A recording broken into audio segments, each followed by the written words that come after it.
Halo Sobat PTN USA Nusantara, ahlan wa sahlan di Ruang Mahasiswa. Ya, bersama saya Novia Turohma, dalam 30 menit ke depan kita akan berbincang-bincang dengan mahasiswa berprestasi PTNU. Ya. Jadi di Ruang Mahasiswa ini kita bakalan berbincang-bincang bersama dengan mahasiswa berprestasi se-Nusantara. Tentunya akan menjadi inspirasi bagi kita semua. Nah, sebelumnya terima kasih buat yang sudah subscribe acara atau channel YouTube ini. Jangan lupa like jika kalian suka video ini dan jangan lupa di-share ke sobat PTNU yang lainnya. Tanpa berpanjang kata, langsung aja nih, kita sudah hadir bersama saya salah satu mahasiswa berprestasi dari Yogyakarta. Langsung aja, Muhammad Jamaluddin. Ya. Assalamualaikum.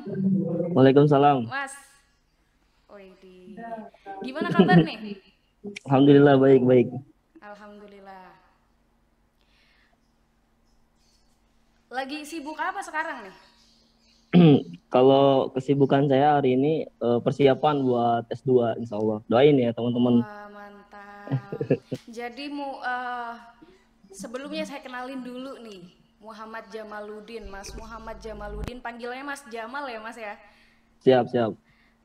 Mas Muhammad Jamaluddin ini adalah salah satu demisioner Presma IIKI An-Nur. Beliau menjadi presiden mahasiswa pada tahun 2019 sekaligus menjadi ketua marhalah tahfidz di IIKI An-Nur. Bener ya Mas ya? Kalau yang marhalah tahfidznya di pondok pesantrennya. Iya, di pondok pesantren itu maksudnya. Oke, keren banget ini. Selain jadi mahasiswa ya, aktif menjadi mahasiswa,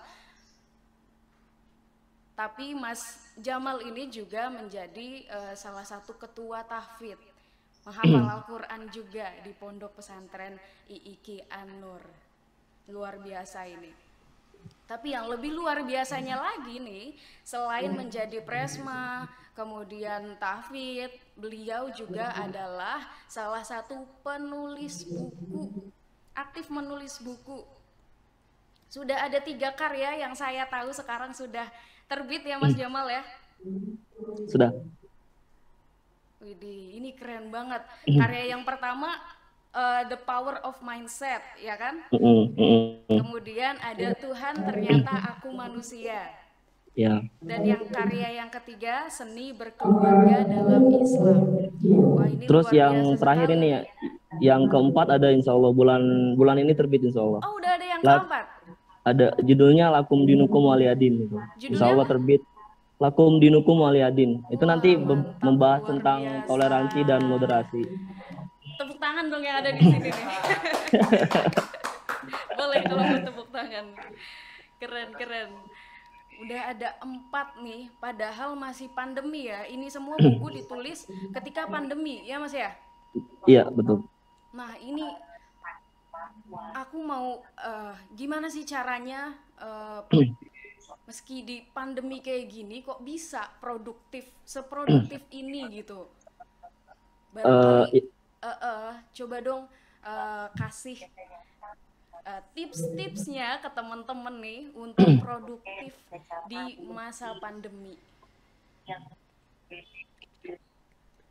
Yang pertama itu untuk literasi ya. Saya tuh pertama kali saat sadar bahwa literasi itu penting itu Bu dari waktu pas jadi mahasiswa. Jadi waktu mahasiswa semester 1, semester 2 itu saya masih pada umumnya, artinya yang penting kuliah terus pulang ya gitu. Organisasi hanya sekedar ikut gitu. Nah, di semester 3, semester 4 itu saya mulai ada keinginan bahwa ternyata literasi itu penting ya gitu. Karena waktu itu diskusi sama salah satu dosen saya. Dosen filsafat waktu itu, beliau juga lulusan dari UGM ya, Pak Jabar. Dengan segala hormat dan salam takzim saya kepada beliau yang menyadarkan saya tentang pentingnya literasi di tingkat mahasiswa waktu itu. Jadi ketika itu saya bertanya sama beliau, Pak, kalau misalnya untuk biar gagasan kita terbuka itu gimana ya? Karena kan waktu kuliah itu ada istilah-istilah yang eh, saya belum ngerti gitu ini istilah apa, kayak paradigma, terus kayak misalnya epistemologi dan lain sebagainya, saya belum paham. Nah, di situ Pak Jabar, dosen saya tuh bilang gini, kalau mahasiswa itu kamu harus mengabdikan waktumu itu minimal 7 hari dalam membaca kayak gitu. Saya langsung teringat bahwa selama saya jadi mahasiswa pada semester 1 sampai semester 2 itu ya begini, artinya nggak ada waktu yang saya alokasikan untuk baca saat itu. Artinya dari hal itu saya mulai mencoba tuh. Karena juga di Anur itu kan, kalau di Anur kan ada ini asrama mahasiswa ya. Nah, asrama mahasiswa itu kebanyakan kan para senior-senior ya. Ada juga yang memang baca bukunya juga gila ada. Jadi saya mulai mendekati senior-senior yang seperti itu tuh. Jadi saya sedikit-sedikit nanya gitu. Baca buku apa sih Bang kayak gitu. Akhirnya mulai itu diskusi dari situ dan tertarik saya membaca. Dan awal-awal itu buku minjem kan gitu, karena saya juga nggak tahu mau baca buku apa nih. Nah, di situ kita pinjam buku, diskusikan bareng, ada hal-hal yang tidak mengerti, saya tanya sama senior dan asik begitu diskusi. Nah, dari situ mulai terbentuk tuh, artinya mulai baca itu tertata, nilai apa minat bacanya itu sudah mulai ada kayak gitu. Terus saya jatuh cinta pada satu buku kayak gitu. Jadi saya baca buku yang karyanya Ahmad Rifai Irfan itu, yang Mansobaro Zofiro. Nah, itu saya baca buku itu tuh saya jatuh cinta, ternyata seru ya, asik ya begitu. Nah, kalau misal kalau gini, kalau nanti kenanya kalau misalkan teman-teman mau nulis, otomatis harus gila baca juga kayak gitu. Nah, dari hal baca aja kita sudah tertata, terus produktivitas kita dalam membaca buku terjaga, nanti ke depan juga akan naik dengan tulisan kayak gitu. Jadi hal yang paling mendasar kalau teman-teman ingin menulis ini berdasarkan pengalaman pribadi ya, kita harus tata niat dulu. Niat sebenarnya kita butuh nggak baca kayak gitu. Sadar dulu, sadar bahwa kita itu belum punya gagasan kayak gitu. Dari hal seperti itu nanti akan ke depan itu akan menjadikan kita maniak dalam membaca gitu. Ya, untuk langkah pertama harus sadar dulu bahwa gagasan itu penting, terus jatuh cinta pada buku yang pertama kayak gitu. Yang penting kalau misalkan teman-teman pengen nulis itu harus punya circle. Nah, pada saat itu saya belum menemukan circle. Akhirnya yang media paling nyaman adalah blog. Jadi saya nulis per hari itu kadang saya tulis satu artikel terus berjalan. Nah, itu setelah pas waktu saya jadi presiden mahasiswa Anur waktu itu, kita mengadakan kegiatan sekolah kepenulisan. Nah, kebetulan direktur penerbit waktu itu kita undang jadi pembicara waktu itu. Nah, di situ saya nanya, Pak, saya punya tulisan Pak banyak kayak gitu. Bisa nggak kalau misalkan saya naik cetak kayak gitu? Monggo Mas, dirangkum lagi. Nah, saya tulis lagi mulai, saya baca lagi artikelnya, terus saya satukan lagi mana yang satu tema, akhirnya nemu satu tema itu. Dan banyak dari semua kumpulan tulisan itu di artikel yang udah pernah saya tulis atau esai yang pernah saya tulis di blog, itu jadikan satu ide pokok, dapatlah The Power of Mindset. Tadinya kan itu pertimbangan antara what you think what you get kayak gitu waktu. Artinya, nah, landasan berpikir dalam kenapa mencetuskan The Power of Mindset pada saat itu, saya merenung salah satu ayat Al-Quran yang surat Ar-Rahman itu yang ayat 60. Hal jazaul ihsan illal ihsan ya gitu. Artinya setiap kebaikan tidak ada balasan lain kecuali kebaikan itu. Nah, dari ayat itu kan saya merenung kan ya. Kalau menafsirkan saya belum berani, artinya saya merenung aja. Jadi merenung, ternyata sebelum kita berbuat kebaikan, nah, cara kita berpikir untuk menemukan kebaikan itu adalah kebaikan kayak gitu. Jadi sesuatu yang mengantarkan pada kebaikan itu kan kebaikan kalau dalam kaidahnya itu. Nah, itu juga terbuka pada saat ikut literasi atau pengajian di pondok pesantren waktu itu kan. Guru kami juga kan pernah menceritakan soal-soal gimana para ulama yang punya karya banyak kayak gitu. Dan disitulah terbentuk satu gagasan pokok bahwa sebelum kita melakukan kebaikan, kita harus didasari dengan pola pikir yang baik.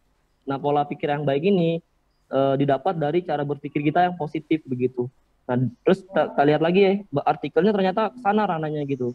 Kayak bagian pertama buku itu kan Allah is amazing ya gitu kan. Okay.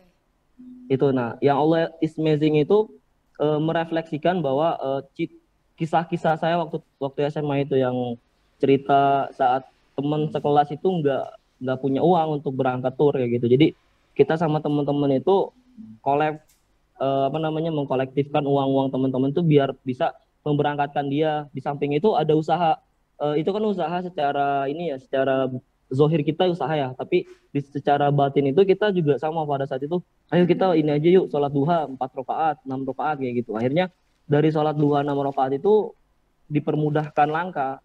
Nah ternyata kita punya itu begitu. Orang-orang Islam itu sebenarnya punya kartu as di situ. Kadang kita melupakan hal itu gitu. Perenungan ke sana, akhirnya saya mencoba menulis dan ini perlu disampaikan, dan akhirnya jadilah buku yang The Power of Mindset. Jadi kita sebelum melakukan kebaikan, kita berpikir yang positif. Nah, berpikir yang positif itu kan nanti ditarik dalam doa kita yang baik begitu. Doa kita, usaha kita dalam sholat, usaha kita dalam mendekatkan diri kepada Allah, waktu itu kan nulis di situ. Itulah nanti akan menghasilkan tindakan atau gerakan yang positif sehingga menghasilkan energi yang positif kayak gitu. Itu buku yang pertama yang The Power of Mindset itu. Oke. Ini kapan terbit ini ya? Buku yang ini, Gal? yang The Power of Mindset itu. Iya. Itu tahun 2019 pas 2019. Pada saat saya masih menjabat di Presma waktu itu. Udah pandemi belum ya waktu itu? Belum. Yang itu belum. Yang pandemi itu pada saat nulis buku yang kedua, yang Tuhan Ternyata Aku Manusia, terus Seni Berkeluarga dalam Islam. Terus yang ini Lakum Dinukum Waliyadin juga dalam pandemi tulisannya. Oh iya. Iya, yang buku pertama ini saya udah baca nih. Iya. Dikasih langsung oleh penulisnya nih. Siap. Dan keren banget bukunya nih, teman-teman bisa langsung beli. Gimana nanti cara belinya ini? Ada di toko buku kok. Di toko buku El Bustan itu ada yang di Jogja. Kalau di Tangerang itu saya kerjasama dengan toko buku kedai buku 51 itu ada. Di Instagramnya juga ada. Oke. Atau barangkali nanti dari LPTNU bisa kasih store. Oke, ada buku selanjutnya juga ya kalau nggak salah yang ditulis ketika pandemi itu. Iya. Ya, yang Tuhan Ternyata Aku Manusia. Itu dari judulnya aja udah keren banget ya. Tuhan Ternyata Aku Manusia. Emang selama ini Anda mengira Anda apa? Itu buku itu cuma terinspirasi dari mana nih kira-kira? Dari perenungan sehari-hari. Waktu itu kan buku, jadi pas saat setelah wisuda itu kan saya kan wisudanya online, jadi nggak dari keluarga itu kan nggak datang ke rumah. Jadi setelah wisuda saya izin sama Pak Yai, izin pulang untuk melakukan foto bersama sama keluarga ya. Nah waktu itu sebelum sampai rumah itu kan biasanya saya tuh kalau balik dari Jogja itu kan nggak langsung ke rumah, kadang-kadang waktu itu mampir ke Cirebon dulu, ketemu Pres Fikri waktu itu, terus juga mampir lagi ke Jakarta kayak gitu, mampir lagi ke mana tuh terakhir tuh ke Wonosobo ketemu Pres Adin kayak gitu. Jadi untuk silaturahim kadang-kadang juga kita minta tembusin, anterin saya ziarah kan gitu, dalam tanda kutip, karena emang waktu untuk keluar dan waktu kita bebas untuk melakukan perjalanan pada saat izin pulang atau libur pondok. Kalau nggak itu kita nggak bisa kayak gitu. Kesibukan sudah ngurus pondok dan sama kampus juga ya. Artinya dari perjalanan itu ada banyak perenungan.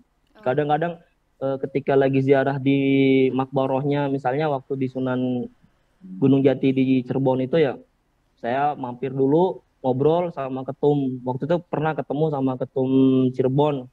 Nah itu di situ ada inspirasi. Terus kadang juga pas di Majalengka yang di pondoknya adik saya kan di sana di Majalengka pondoknya. Nah di sana juga kadang ketemu sama sowan Pak Yainya, diberikan nasihat. Terus ketika ziarah waktu itu ziarah di di Syekh Maulana Magri di Jogja sini, saya sama teman-teman itu lagi ngopi di angkringan, ternyata ada pandangan hidup dari penjual angkringan itu yang luar biasa keren, tak bilang. Nah dari hal-hal seperti itu tuh.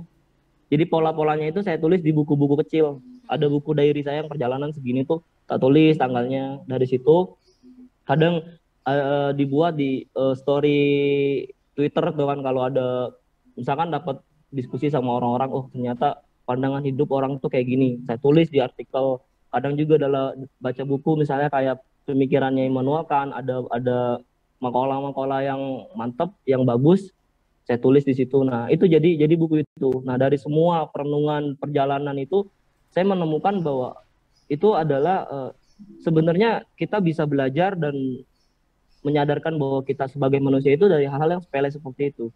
Jadi ini contoh ya, misalkan dalam buku ini langsung ke isi buku ya. Jadi waktu di buku itu saya pernah lagi habis dari Sunan Pandanaran Jogja, ketemu sama teman-teman Stay Spa waktu itu. Jadi kita makan di warung masih daerah Jogja, kita makan. Nah waktu itu posisi saya kan lagi udah kenyang nih, masih ada setengah piring nasi lagi itu. Oke. Nah situ saya merenung bahwa ini kalau dibuang mubazir kan gitu ya, buang mubazir, akhirnya saya makan habis. Terus di situ saya nulis artikel bahwa kamu tahu nggak perjuangan nasi sampai ke depan hadapanmu itu berapa orang yang berjuang berkorban kayak gitu, dari petaninya, terus dari pendistribusiannya kayak gitu, terus juga dari penjaga warung angkringan itu yang masak sampai ke depan kita, dan kita cuman untuk menikmati itu aja tapi masih mengeluh untuk menghabiskan kayak gitu. Nah ternyata manusia kebanyakan kan seperti itu, saya bilang banyak yang orang ngebuang nasi dengan sembarangan. Kalau masalah niat itu masing-masing ya, cuman kan yang ada di pikiran kita terlihat jelas bahwa kebanyakan bahwa udahlah buang aja lah, nggak apa-apa kayak gitu, orang kita udah bayar. Padahal kita dari segelas nasi, dari sepiring nasi itu yang kita buang itu ada perjuangan yang telah kita lewati begitu. Iya, terus Itu akhirnya nasinya itu karena dibuang apa enggak nih? saya habisin semua airnya kayak gitu. Gara-gara cuma apa namanya, emang ya pikiran itu mempengaruhi apa yang kita lakukan ya, bener kata Bener-bener kata Mas Jamal tadi ya, apa yang kita pikirkan itu adalah apa yang kita nah, dapatkan nanti. Mm-mm. ngomong nih tadi menarik bahas soal angkringan. Aku tahu Mm-mm. juga Mm-mm. nih Mas Jamal ini sekarang lagi aktif juga ya ngisi-ngisi atau punya angkringan baca 17. Iya betul. Iya, ini udah berapa lama ini kira-kira ya? Itu baru 2 bulan, hampir 2 bulan, jalan 2 bulan itu. Jarak Baru, dua baru bulan banget ya. itu. Udah berapa konten Mas yang keisi tuh? Hampir 47-an lah kalau nggak salah itu. Iya. 47 konten, dan eh, baru sedikit sih subscribe-nya itu 500. Ya kalau teman-teman mau bantu support silakan. Nah, Bisa nih buat dicari. teman-teman LPTNU nih, sobat PTNU dimanapun Anda berada nih, Mas Jamal ini selain menulis, beliau juga aktif mengisi konten-konten atau membuat konten YouTube yang namanya Angkringan Baca 17. Iya. Nah, jangan lupa nih di-subscribe juga nih. Angkringan Baca 17. Jadi Angkringan Baca itu terinspirasi dari cerita tadi juga itu ya, Mas? Ada sedikit ke sana, terus juga di sisi lain ada hal yang perlu kita tahu bahwa selama ini yang sejauh saya tahu ya, entah teman-teman bisa sepakat atau enggak, itu kita kembalikan ke pribadi masing-masing, bahwa orang-orang Indonesia itu menganggap bahwa literasi itu mahal kayak gitu, kayak sekolah itu perlu biaya gede gitu kan, dulu butuh biaya yang sangat mahal, beli buku juga perlu biaya yang sangat mahal kayak gitu kan. Nah dari situ saya berpikir, waktu itu kan masih sendiri, sekarang alhamdulillah sudah dapat lah beberapa tim kayak gitu, kayak Pres Umum juga masuk jadi tim kita kayak gitu. Oke. Nah di situ saya mikir bahwa kan kalau angkringan itu kan orang-orang Jogja punya angkringan, terus itu sejarahnya juga kan ada kayak gitu kan, angkringan itu apa sebenarnya kayak gitu. Terus di sisi lain orang-orang Jakarta itu kan kalau ke Jogja, kan saya juga kan dari Tangerang nih, jadi Iya. masuk ke Jogja itu Oke. ketika makan di angkringan itu luar biasa ekonomis sekali kan gitu. Teman-teman kalau sering pernah main ke Jogja tahu bentuk angkringan dan menu yang disajikan angkringan itu, kita bisa kenyang, kita bisa sejahtera dengan harga ekonomis begitu. Nah dari situ saya beranggapan, berenung bahwa sebenarnya literasi itu juga sama. Kita kalau menganggap literasi itu mahal, selamanya kita nggak akan nyebur dalam literasi.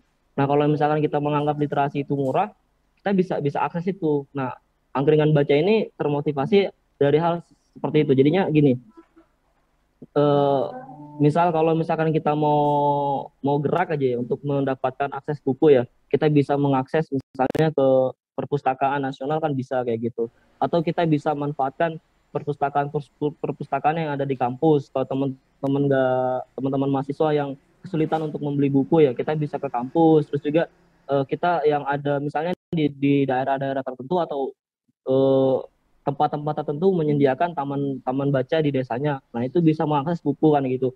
Sebenarnya kalau kita mau melangkahkan kaki kepada tempat-tempat yang sudah menampung literasi, itu sebenarnya bisa kita berliterasi di situ. Nah, dari hal ini bahwa literasi itu murah kayak gitu. Jadi enggak, saya ingin mengkampanyekan tidak mahal kayak gitu.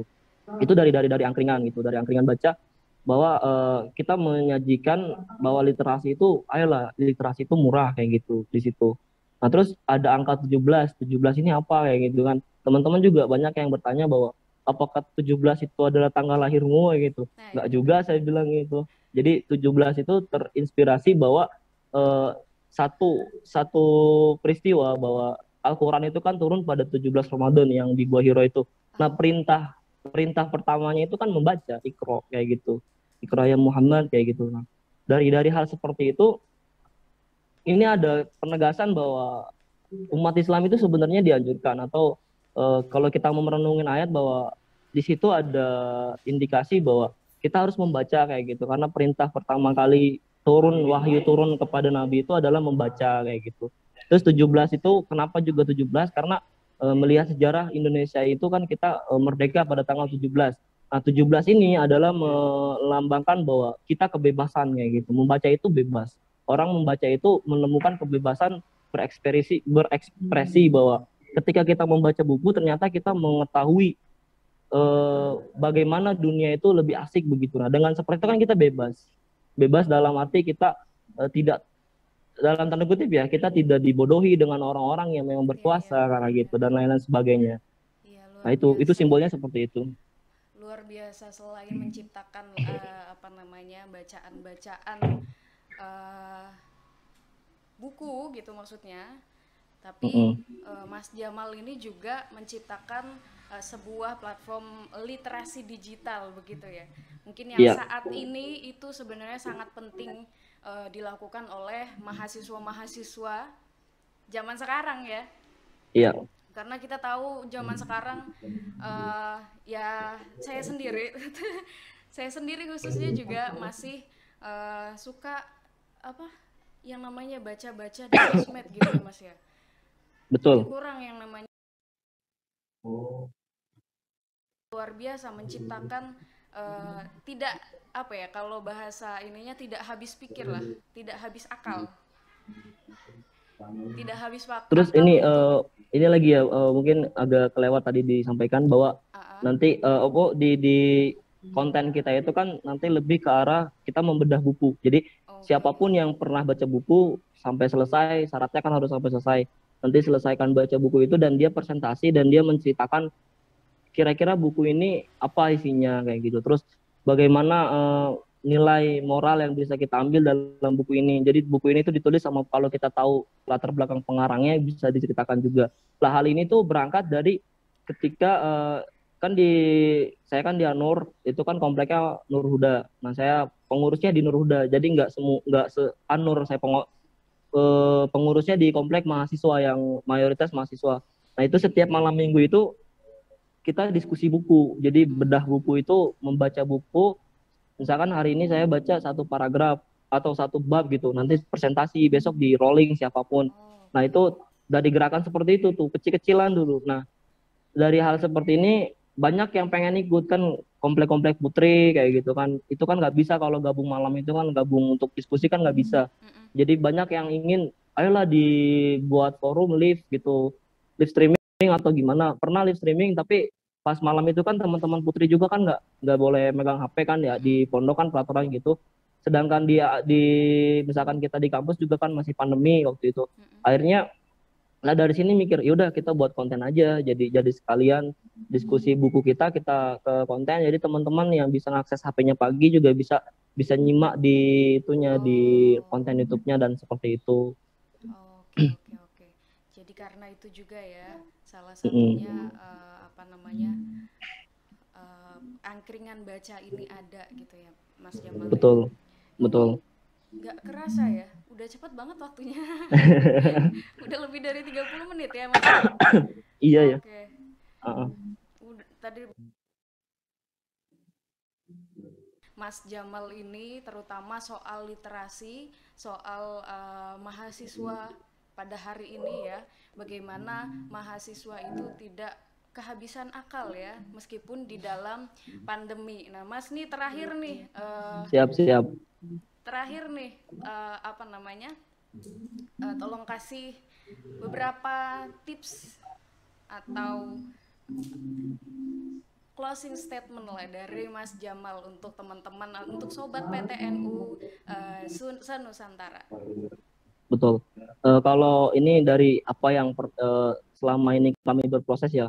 Jadi kalau tips untuk berliterasi itu jangan gini, kalau bahasanya jangan pernah gengsi untuk memulai literasi. Karena kita hidup di negara yang dalam tanda kutip literasinya yang minim, itu adalah tindakan yang heroik kayak gitu. Terus kalau kita bisa membaca buku dengan selesai dan kita mendapatkan gagasan, kita bisa memandang dunia dengan gagasan yang kita baca, maka kita ada kayak gitu. Jadi tipsnya adalah sadar bahwa kita itu perlu gagasan.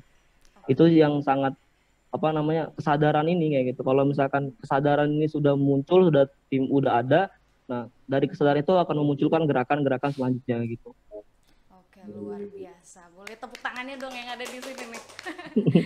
Terima kasih banyak Mas Jamal nih, luar biasa. Ya, Pokoknya kalau misalkan kita mau berkarya, gas aja dulu gitu ya kan? iya betul. Iya, masalah bensin pikir belakangan gitu ya Mas ya. Betul betul. Terima kasih banyak nih Mas Jamal mengganggu waktunya.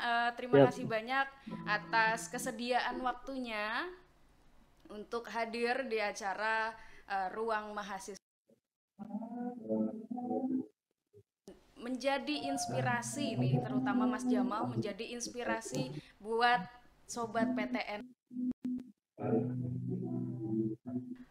Oke. Jadi mungkin sekian dari kami. Sampai jumpa lagi nanti di ruang mahasiswa selanjutnya yang nantinya Siap. pasti dengan dari PTNU se-Nusantara. Amin amin. Siap. Semangat terus. Siap. Saya Noviatur Rohma, mohon maaf apabila banyak salah kata. Wallahul muwaffiq ila aqwamit thoriq. Wassalamualaikum warahmatullahi wabarakatuh. Waalaikumsalam warahmatullahi wabarakatuh. Siap. Matur nuwun semuanya.